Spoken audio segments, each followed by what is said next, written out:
Ole lottery 7 hi ama khanin YouTube a hin karon da to a masika channel a chheta wangin han bena wangin tian channel thar tian karon ti thar do na chumi main video hi uluk do vinin lo enanga chuanin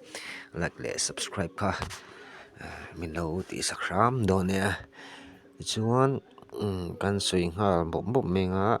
hemi achunga hianin info number man la gpay mo khatin khoi theina kha in chulu tanga ti chuan ta hianin password tur digit saria mo tir beran horopui da kherangai in ka hria angai do me thei boka chumi ang che chu a hnoi a hian ta hianin in chu vele ang chuanin hemi invitation code ero chu description a khan ka linkin man chuanin khami link kai nu chuan hi automatic in alo in fill up sanga ti chuan helai hian box te hi fake a ko te hi inzuk klik ang ti hian inzuk klik anga ti khan ti chuan helai hianin send ti hi in met leng hi send te hi in metanga ti chuan ta hianin OTP message pa nga in aron thleng do ni message pa nga in lowa khanin aron thlenganga chu ta hian in chulu tanga chuanin he ta hian register ti hin betanga ta khan e rol te point me theya ma se kami khan boi lo ula hi in register to ti na pon thian ne chak lo wang te pon ni tha e rol ta chana kha chu hela hian ho an hoi hin munga ta hianin hela hianin in muthe mo login ti hi hei inzuk metanga atin hei ke ka phone number le password ka da sa to vanti kan login sang anga ti chuan hei hi tu ma khana om ngai lawa hi hemi ron chhuatir khanin an mani agent ti lo hi chu mizo anga chun ama saber ka ni hi lo me chu wang chuna chhor po hi ka lo chhor ve a chuanin hei hi hre thim nan tur chuan hei hi ta hin slide pheng helai mi hi slide pheng hemi zona hianin tin slide phenga hemi zona tak hinin dang chu ti hian lo enanga hetin hi tin in rem thlap tur ni ti khan ai rem ta ti khan lu ta ni ti chuan hei confirm eno a chuan nang ni chu hei aron lan tira khanin bank account te khating zong zong kaina fill up lo wang khanin first deposit bonus ti vel engemaw kha ron danganga in charge na tur vel kha in boi lawanga chan chu kha in charge a bonus in don na tur ania bai ba kha are alo chuanin are alo chan tur chu bank card khain atlunga ni lakena kan soyang dovin hen ka thil so hi lo in lo zel ro ti chuanin helai hianin in hunga hei hi aviator ang khan ta game chuan hei fishing hei chi hrang heti slot te hei chi hrang omani heng ho po heng game chi hrang oma ma se a khel dan kha in thi venga ya tuna hei kan thatu mi lottery hi ni ta hian lottery ti a hianin chi hrang hi om ve ta a ma se ke ni ina mizo ho ina kan khel do tlang pi chu hemi win go 1 minute a hi ni chuan hei hi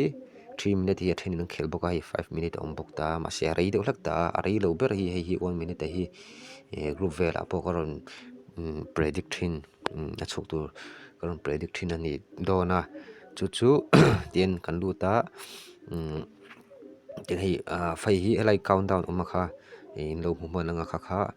5 vel 5 6 vel tang khan bet man to lo ni chu in lo khadon ne chuanin helai hianin hei ro ti chuin mu thei lawang ti hian kan dang hei hi digit 85 84 tin he chok to ta ni 82 choka chumi so 83 ti khan hain to zel kal ta ni tu na hian a chho le tur hi 86 ani dona chu ti he chart thi an thei ta chung kan bet history te khan en vek thei ni hela hianin he tian kan winning vel hi en vek theya chu ngei kan winning hi en thei ni chu tu na hianin 85 a zero choka ani chuanin bika a chhuk phei thei ni ti khan rin thua kha 86 a big ti te pun kha karon da ta adik ta ni chu in re thiam the na turin e ta hianin big slash small ang hianin chinang soi do khanin 86 a big 86 big ti te pun karon ta nga chonin 88 ta small ti te pun karon da ta ni chu ta hianin me na turin ta hingte chun he ta in red le violet le ta in bethe boka chun number ho hi na bethe boka ma se number hoi chu jb kan ti jackpot kha ni ta chu ti hei zuk me chun ten in bet du sa tha the ta ma se hei chu risky ve da tak tak kha nga ya chu wangin tu na hianin 7 a chuaka 7 a chu wang hianin 7 hi a mai khonga chu to kan ti chuan 6 a small a kan ring phei le chinang akti kan pe chinang som hi kan pe chinang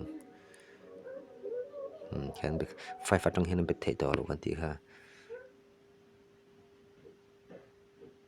kan kha hi ngai ang chi in a chu le tren ngai ni kha kan tren ngai heta tu kan phei ta chu wang chunin a bit dan kha kan phim khur po tha chu kha group a hang karon predict thin tur kha ni don ta ni chuan tu na hianin 87 a chuk ta hi hela hin hunga hi fe kan ko na hin 87 a top pan hi this is zel hi kan share kan ti kha chu 88 a hin small hi kan ring le chinang small a hian somnga panga hi kan be chinanga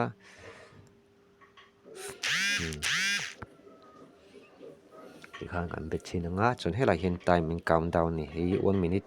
kha kan du da san poni ka time countdown rei lo hei kan ti bel hi helai hi 5 atang hong kong close to ta chu small a chu kongem small a chuk ta chuan tu na khan 55 somnga panga kan beta chu a chan ve right chan ve ang vel tu kang hai ting an lo chu ka ni chuan kan balance kha kan en lenga hei tihin alo pung to ta ni a ting zel kha ni chun hei deposit don a hianin deposit don hianin hei upi ting no te poi man thei ta chu tin lu ta ni hem ye hianin tin cheng sai ti QR code hemi deposit ti hin suk met lenga tin hei alo pay thei do ai tin intia alo man thei lo khi ting errors lo ti hian ti ve thina wang khan ti khanin adanga khanin ti khanin hei kami lo hian tun mi kha hi upi ice ti hi kan ta ta kan ti try ve lenga ti khan hei QR code hi screenshot a ang lo pon ti thei ta a chu ting lo pon heta hian khi hela hian tik tur om ta hi tian hei hi tian pay hi pol thei lo ta ni ti khanin at ti kol ve ngai thina chan chu a then hi chu thei lo ti be ta khanin hei kam screenshot pokhan a gp ang pokhan a pek te thei ni chunin withdraw dong khanin heta hianin withdraw tin hei MRB ka etlu to ta hin etlu tur tin et bank account ta hin hei Mizoram Rural Bank etlu ta Mizoram bu de khan etlu to chi sang sang lo nga kha chu lakina bank card in va etlu dong kha in hovek thawanga chu anita chuanin yan hei kan withdraw don ta hin tu na pok withdraw don taila kan bi in recharge khanin ta hian alang do in charge nang no kha chu tin 0.00 om lo chorin in withdraw thei don lo ani ti khai hre tanga ya chun hei ke point in khai withdraw no to a cheng za tin kai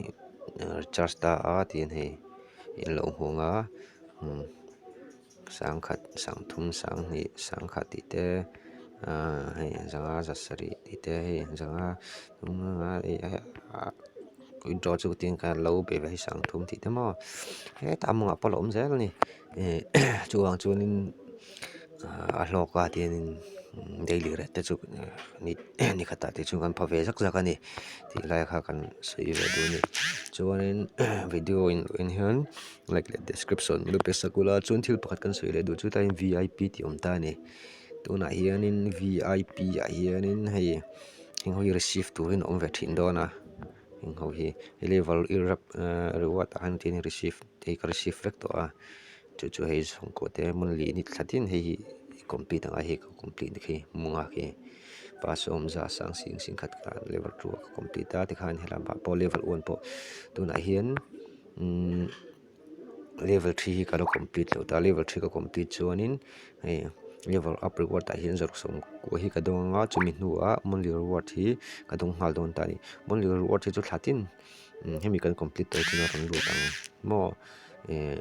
chuang chuanin hemi level up reward ero chu aron lu to don lo fa tikan hei vip jing lo hi tam so zel ani lakin an khel rai pe pe chun he ta hei ngawa pe chun hei in monga kating kha ni a chuang chuanin inti lui no mat bi a lost ve thea chuang i film kho tang group a kham karon da thina kha in lo hriat ata na tha ang chun winning strike bonus ti vel hi roi chu lakin an sui fi lunga i hre thim lo om ni chuanin group vela in ron zot me don nia khati zong kha video kan sim thei ni me ro sa